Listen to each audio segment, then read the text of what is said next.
Sabi po, ang impyerno daw ay nasa gitna ng daigdig o nasa ilalim po natin. Ang sabi po ng Panginoong Jesus tungkol sa hell sa Mark 9:46, where their worm dieth not, and the fire is not quenched. Dooy hindi mamamatay ang mga uod na kumakain sa kanila at hindi mamamatay ang apoy. Naniniwala rin po ako na kahit ang mga volcano na nagbubuga po ng lawa ng apoy na tumutupo na milya-milya sa lahat ng kanyang madaanan, gawa ng sobrang init, ay isa lamang pong babala ng Panginoon upang maniwala po tayo na mayroong apoy sa ilalim natin na tinatawag din pong impyerno. Si Caspar Hauser, isa po siyang astronomer and also physician, ay nag-research at nag-document ng mga volcanoes na nag-i-erupt sa Hekla Fel. Sumulat po siya ng mga nakakatakot na information na kanya pong mga natuklasan. Ang sabi po niya, habang pumuputok daw po ang bulkan, maririnig for many miles ang mga nakakatakot na pag-alulong o masakit na panaghoy, pag-iyak at pagngangalit ng mga ngipin.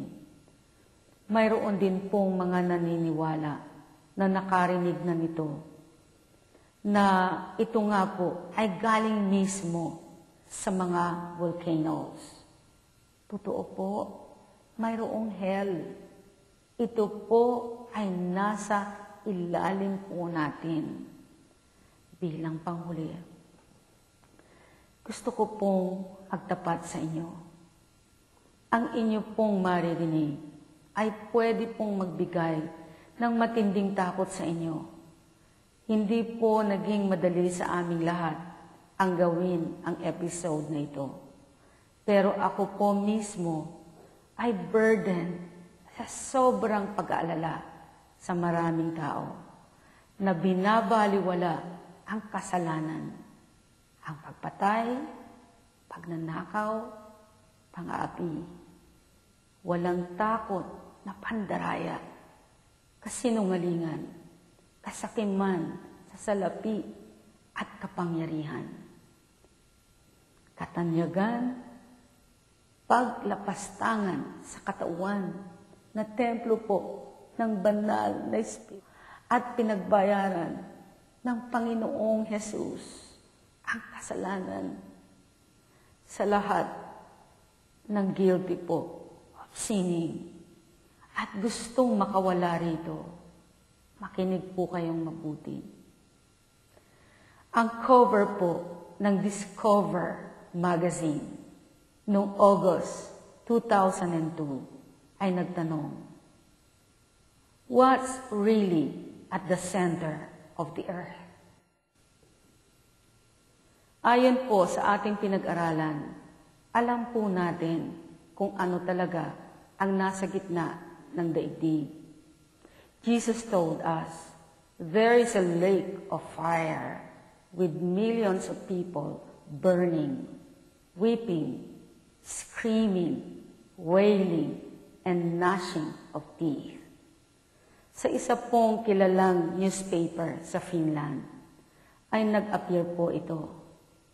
Ang sabi po ng isang scientist named Dr. Asakov, as a communist, I don't believe in heaven or the Bible. But as a scientist, I now believe in hell.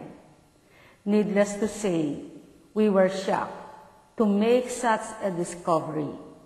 But we know that we saw and we know what we heard. And we are absolutely convinced that we drilled through the gates of hell. Ang kwento po niya, nung nagdidrill o nagbabarena po sila ng lupa. Bigla po itong umikot ng sobrang bilis.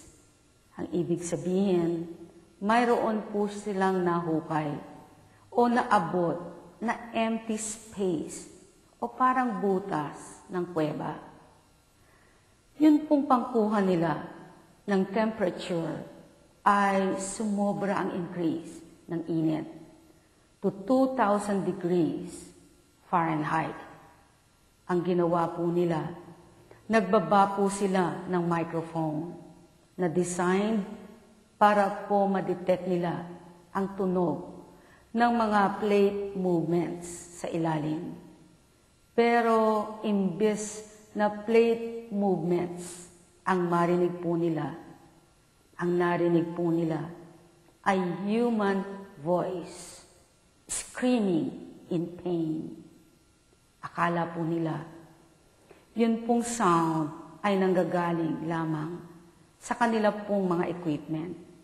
Pero nung gumawa po sila ng adjustment, ang masama po nilang suspicion ay na-confirm. Ang sabi po nila, the screams were not those of a single human. They were the screams of millions of humans. Ang narinig daw po nila ay ang mga sigaw, hindi ng isang tao lamang, kung hindi milyon-milyong tao ang sumisigaw. Sa ilang saglit, iparirinig po namin sa inyo ang real audio recording na nagkiklaim ng actual recording ng actual sounds of hell. Again, pinaaalalahanan ko lamang po kayo. This may scare you.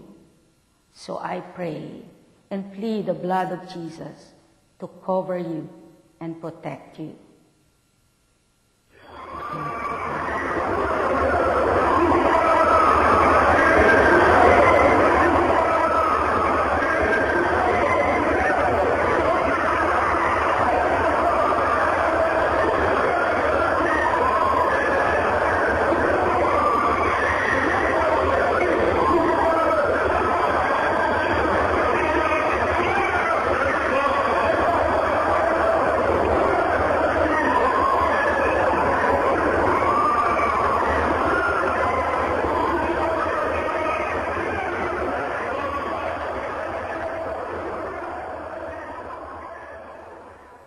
Nakakatakot, di po ba? Kung tutuusin, ang sound po na narinig ninyo ay filtered na sapagkat hinigop lang po ito at narinig mula sa isang microphone.